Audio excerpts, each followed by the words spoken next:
Les pharisiens entendirent raconter que Jésus faisait et baptisait plus de disciples que Jean. En réalité, Jésus lui-même ne baptisait personne. C'était ses disciples qui baptisaient. Quand Jésus apprit cela, il quitta la Judée et retourna en Galilée. Pour y aller, il devait traverser la région de Samarie.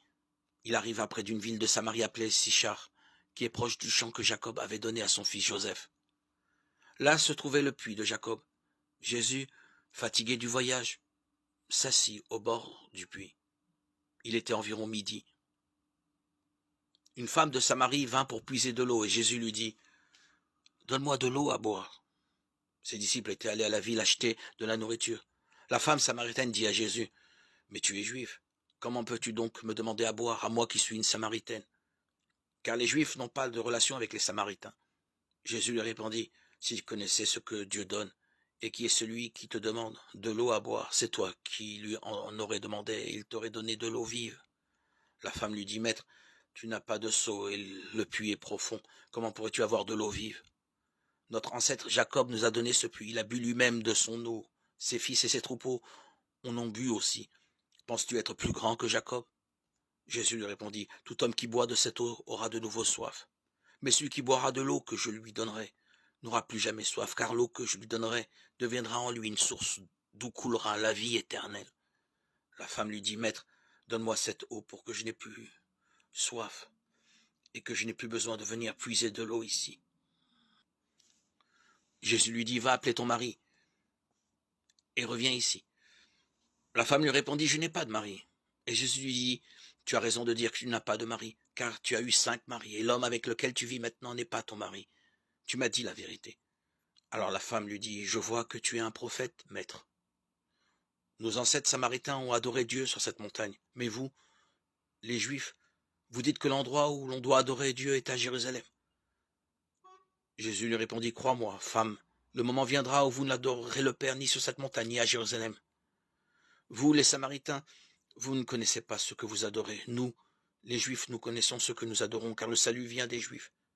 Mais le moment vient, et il est déjà là, où les vrais adorateurs adoreront le Père en esprit et en vérité. Car le Père veut des adorateurs qui l'adorent de cette façon. Dieu est esprit, et ceux qui l'adorent doivent l'adorer en esprit et en vérité. » La femme lui dit « Je sais que le Messie, c'est-à-dire le Christ, va venir. Quand il viendra, il nous expliquera tout. » Jésus lui répondit « Je le suis, moi qui te parle. » À ce moment, les disciples de Jésus revinrent et ils furent étonnés de le voir parler avec une femme. Mais aucun d'eux n'osa lui demander « Que lui veux-tu? Ou pourquoi parles-tu avec elle ?» Alors la femme laissa là sa cruche d'eau et retourna à la ville, où elle dit aux gens « Venez voir un homme qui m'a dit tout ce que j'ai fait. Serait-il le Messie? Peut-être. » Ils sortirent donc de la ville et allèrent vers Jésus. Pendant ce temps, les disciples priaient Jésus de manger. « Maître, mange quelque chose, disait-il. » Mais il leur répondit « J'ai à manger une nourriture que vous ne connaissez pas. » Les disciples se demandèrent alors les uns aux autres « Quelqu'un lui a-t-il apporté de la nourriture ?» Jésus leur dit « Ma nourriture est d'obéir à la volonté de celui qui m'a envoyé et d'achever le travail qu'il m'a donné à faire. Vous dites, vous, encore 4 mois, ce sera la moisson. Mais moi, je vous dis, regardez bien les champs. Les grains sont mûrs et prêts pour la moisson. Celui qui moissonne reçoit déjà son salaire et il rassemble le grain pour la vie éternelle. Ainsi, celui qui sème et celui qui moissonne se réjouissent ensemble. Car elle est vraie la parole qui dit, un homme sème et une autre moissonne. Je vous ai envoyé moissonner dans un champ où vous n'avez pas travaillé. D'autres y ont travaillé et vous profitez de leur travail. Beaucoup de Samaritains de cette ville crurent en Jésus parce que la femme leur avait déclaré « Il m'a dit tout ce que j'ai fait ». Aussi, quand les Samaritains vinrent auprès de lui, ils le prièrent de rester avec eux. Et Jésus resta là 2 jours.